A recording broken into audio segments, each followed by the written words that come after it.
112थि बोसोरारि जथुम्मा बर' बाप्टिस्ट कन्वेन्शननि बे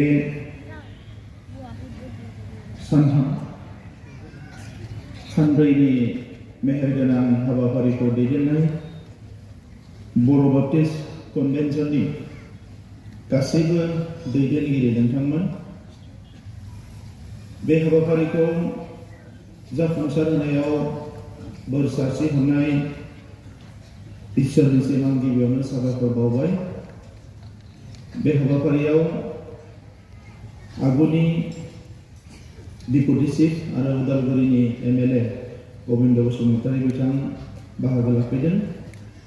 आंजों लोगोसे आगुनि बड'लेण्ड सरकारनि डिपुटि स्पिकार नेरसोन बर' बिथाङाबो बाहागो लाफैदों आरो गोबां दैदेनगिरि नोंथांमोन, गुबुन गुबुन गामिनिफ्राय गुबुन गुबुन ओनसोलनिफ्राय बाहागो लाफैनो हानाय आइ आफा रायजो राजा बिदा फंबाय बिब' बिनानावमोन, बेप्टिस्टनि माखासे धोरोम गुरु नोंथांमोन,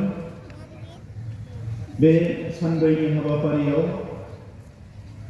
उदालगुरियाव फिन खेबसेबाव फुंनिफ्राय मोनासिम गोबां आरज गाबनाय, धोरोमनि मोजां मोजां बाथ्रा सावरायनाय, इसोरनि बाणीफोरखौ सावरायनाय, बेनि गेजेरजों बे उदालगुरि हालामखौ गोथार खालामनायजों लोगोसे मुलुगनि सुबुं माहारिनि गोजोननि थाखाय आं एसे आगोलाव नुदों बोथोरनि थाखाय आरो गुबुन गुबुन बिथिंफोरनि थाखाय आरज गाबनायनि थाखाय नोंथांमोन बयनोबो आरो आरज गाबगिरि धोरोम गुरु बिथांमोननो आङो रोजा रोजा साबायखर बावदों।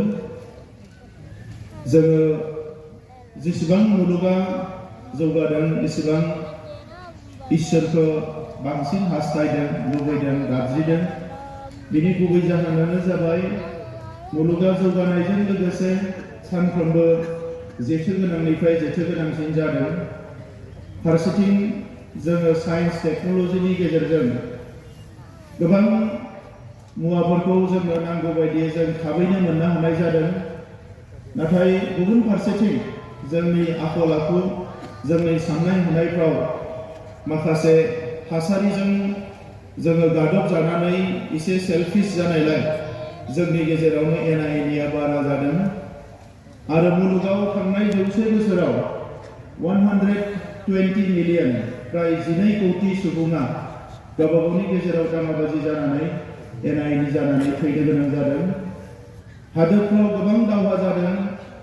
मोनसे हारिया मोनसे हारिखौ गादबनाय, मोनसे हादोरा मोनसे हादोरखौ गादबनायनि मोनसे थासारि फैदों।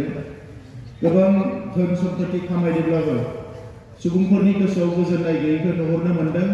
दा बे समाव आङो बेखौनो बुंनो सानो, जि समाव आथिखालनि बायदि स्कुल इउनिभार्सिटिफ्राव सोलोंथाइया जागायाखैमोन, बै समावबो इसोरनि बाणी, इसोरनि जि सोलोंनाय एबा सोलोंथाइ, बेनि गेजेरजोंनो सुबुं माहारिया दावगाबोदोंमोन आरो दाबो जोङो हायेस्ट मोनसे जौसिन सिभिलाइजेसनाव सोदोमस्रियाव फैनायनि उनावबो इसोरखौ गाबज्रियाबा जों गवा। दा बेनिखायनो आङो बर' बाप्टिस्ट कन्वेन्शननि बोसोरफ्रामबो जोबोद डिसिप्लिननि गेजेरजों जे हाबाफारि खुंबोदों बेखौ नुनानै आङो बोसोरफ्रोमबो फैनो नाजाबोदों आरो बेवहाय फैनानै जोबोद मोजां मोनो। खालि एसे गोलाव सम थानो गोसो दङब्लाबो मिलायनो हाथ'वाखै। आं नेक्स्टआव निश्चय नाजागोन। नोंथांमोना जोबोद खस्थ' खालामनानै बेसेबा गिदिर मोजां समायना रमायना पेन्डेल लुनानै इसोर गाबज्रिनाय, इसोरखौ गाबज्रिनाय हाबाफारिखौ बेवहाय लादों। आङो एसे आगोलाव दैदेनगिरि गासैखौबो लोगो मोनाखैब्लाबो सासे सानैजों सावरायदों जे बे पेन्डेलखौ पार्मानेन्ट लुनोसो नाजानांगौ। बोसोरफ्रामबो बेवहाय बानायबाय थानाय जायो, अखा बांखा बायदिसिना बोथोर। दा बेवहाय पार्मानेन्ट खालामोब्ला बियो मोनसे स्पिरिचुवेल सेन्टारजों लोगोसे इभेन्टबो जानो हागोन बेवहाय बायदिसिना। दा ओंखायनो बेखौ आंखौ फोथायो बर' बाप्टिस्ट कन्वेन्शना नाजायोबा हागोन होननानै।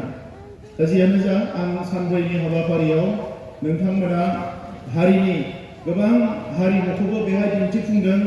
जोंनि उन्दै लाइमोनफ्रा स्कुलाव फरायनाय, कलेजाव फरायनाय दख'ना गाननानै गामसा गाननानै सेरजा लानानै आरज गाबदों।